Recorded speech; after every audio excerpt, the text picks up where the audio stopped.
2 Kings chapter 10. Now there were in Samaria 70 sons of the house of Ahab. So Jehu wrote letters and sent them to Samaria, to the officials of Jezreel, to the elders, and to the guardians of Ahab's children.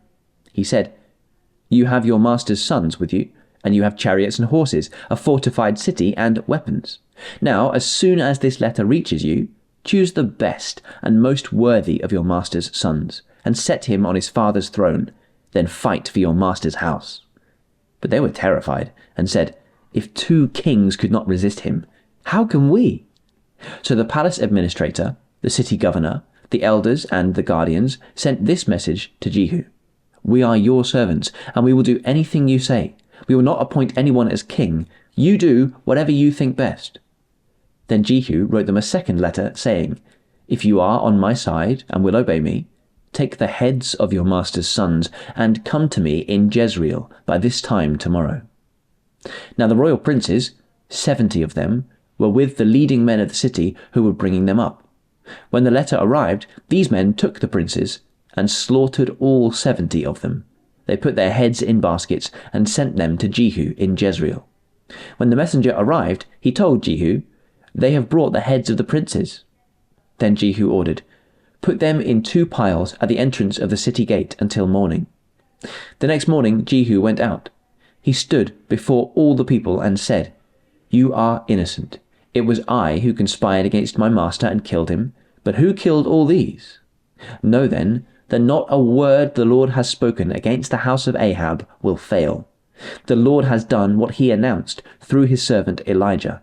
So Jehu killed everyone in Jezreel who remained of the house of Ahab, as well as his chief men, his close friends, and his priests, leaving him no survivor. Jehu then set out and went towards Samaria. At Beth-Eked of the shepherds, he met some relatives of Ahaziah, king of Judah, and asked, "Who are you?" They said, "We are relatives of Ahaziah, and we have come down to greet the families of the king and of the queen mother." "Take them alive," he ordered. So they took them alive and slaughtered them by the well of Beth-Eked, 42 of them. He left no survivor. After he left there, he came upon Jehonadab, son of Rechab, who was on his way to meet him. Jehu greeted him and said, "Are you in accord with me, as I am with you?" "I am," Jehonadab answered. "If so," said Jehu, "give me your hand." So he did, and Jehu helped him up into the chariot. Jehu said, "Come with me, and see my zeal for the Lord." Then he made him ride in his chariot. When Jehu came to Samaria, he killed all who were left there of Ahab's family. He destroyed them, according to the word of the Lord spoken to Elijah. Then Jehu brought all the people together and said to them, "Ahab served Baal a little. Jehu will serve him much. Now summon all the prophets of Baal, all his servants, and all his priests. See that no one is missing, because I am going to hold a great sacrifice for Baal. Anyone who fails to come will no longer live." But Jehu was acting deceptively in order to destroy the servants of Baal. Jehu said, "Call an assembly in honor of Baal." So they proclaimed it. Then he sent word throughout Israel, and all the servants of Baal came. Not one stayed away. They crowded into the temple of Baal until it was full from one end to the other. And Jehu said to the keeper of the wardrobe, "Bring robes for all the servants of Baal." So he brought out robes for them. Then Jehu and Jehonadab, son of Rechab, went into the temple of Baal. Jehu said to the servants of Baal, "Look around and see that no one who serves the Lord is here with you, only servants of Baal." So they went in to make sacrifices and burnt offerings. Now Jehu had posted 80 men outside with this warning: "If one of you lets any of the men I am placing in your hands escape, it will be your life for his." As soon as Jehu had finished making the burnt offering, he ordered the guards and officers, "Go in and kill them, let no one escape."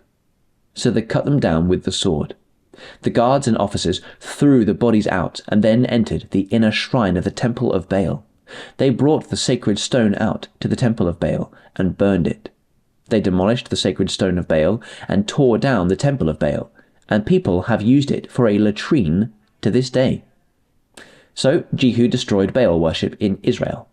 However, He did not turn away from the sins of Jeroboam, son of Nebat, which he caused Israel to commit, the worship of the golden calves at Bethel and Dan.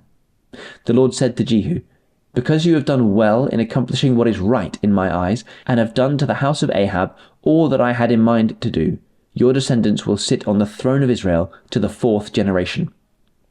Yet Jehu was not careful to keep the law of the Lord, the God of Israel, with all his heart. He did not turn away from the sins of Jeroboam, which he had caused Israel to commit. In those days, the Lord began to reduce the size of Israel. Hazael overpowered the Israelites throughout their territory east of the Jordan, in all the land of Gilead, the region of Gad, Reuben, and Manasseh, from Aroer by the Arnon Gorge, through Gilead to Bashan. As for the other events of Jehu's reign, all he did, and all his achievements, are they not written in the book of the annals of the kings of Israel? Jehu rested with his ancestors, and was buried in Samaria, and Jehoahaz his son succeeded him as king. The time that Jehu reigned over Israel in Samaria was 28 years.